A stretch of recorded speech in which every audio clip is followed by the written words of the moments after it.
In today's video, I'm going to teach you how to remove the background from an image in OpenArt.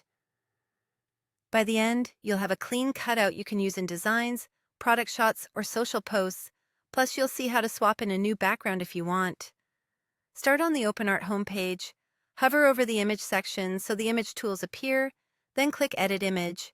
This takes you into the editor where you'll upload the picture you want to work on. In the center of the screen, click the large image icon to begin. Then choose Upload and select your file from your computer. Higher resolution images with clear subject edges generally produce the best results, so pick the sharpest version you have if possible. Once your image loads, look for the background option and click it. OpenArt will analyze your photo and detect the subject from the background. This usually takes just a moment, so give it a second to finish. If you're working with a busy scene, be patient and let the detection process complete before moving on. When the analysis is done, click Remove Background.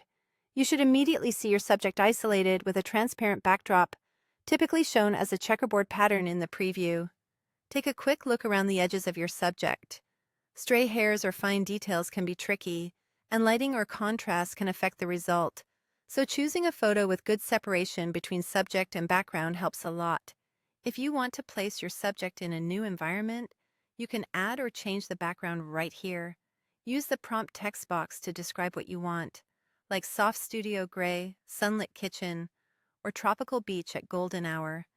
Keep your prompt specific but simple for the most consistent results, and think about lighting so your subject looks natural in the new scene. If you prefer to keep only the cutout, you can save the image without any background.